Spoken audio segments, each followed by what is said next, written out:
Welcome to On to Better Things, the Portland chapters.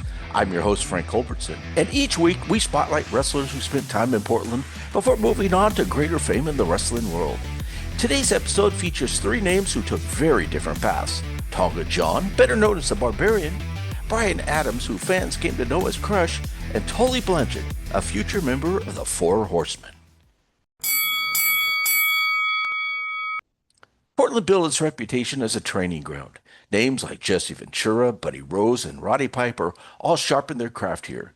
But one name that often gets overlooked is the Barbarian, who debuted in Portland under the name Tonga John in 1981. It was his very first handful of matches. He faced the likes of Johnny Boyd, Buzz Sawyer, Matt Bourne, Joe Lightfoot, Terry Allen, and Stan Stasiak. He never picked up a win during that short run, but he was learning.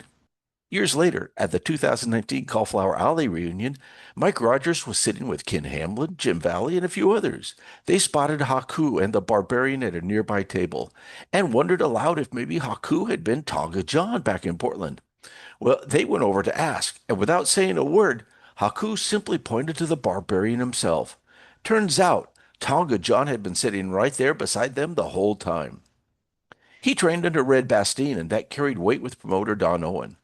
After 3 months in the Northwest, he disappeared for nearly 2 years before resurfacing again in Texas. From there, he became the Barbarian, famous in WWE as one half of the Powers of Pain with the Warlord.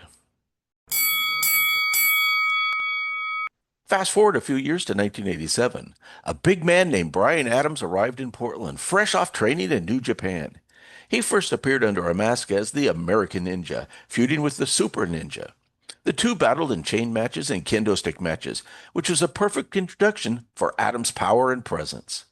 Adams went on to win the Northwest Singles title and multiple tag titles, alongside the Grappler and Steve Dahl. He briefly left to work for Billy Jack Haynes in the Oregon Wrestling Federation, but soon returned to Don Owen's promotion, where he cemented himself as a main eventer. His biggest spotlight came in the WWF, where Adams joined Demolition and later became known as Crush. His career spanned from big tag matches to mid-card single runs, and he even worked as Randy Savage's bodyguard. Sadly, Adams' career ended with a spinal injury in 2003.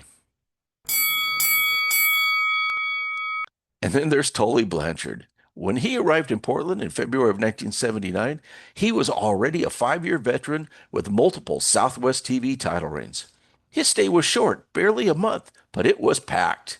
He beat Lanny Holiday, went to draws with Matt Bourne, Johnny Eagle, and Hector Guerrero, and even teamed with Roddy Piper to face Adrian Adonis and Ron Starr.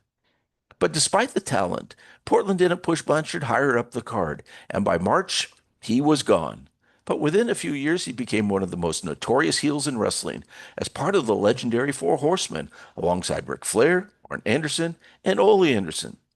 His time in Portland was brief, but was another chapter on his way to wrestling immortality. 3 very different careers. The Barbarian starting out as Tonga John. Bryan Adams building himself into a main eventer before heading to the WWF. And Tully Blanchard passing through Portland on his way to the Horsemen. All of them are part of the long history of wrestlers who began, grew, or retooled here in the Northwest before moving on to better things. This series is based on the Encyclopedia of Portland Wrestlers by historian Mike Rogers, and that book's available now on Amazon. I'm your host, Frank Culbertson, and this has been On to Better Things, the Portland chapters. Be sure to follow on Spotify and Apple Podcasts so you don't miss a single episode, and new shows drop every Friday.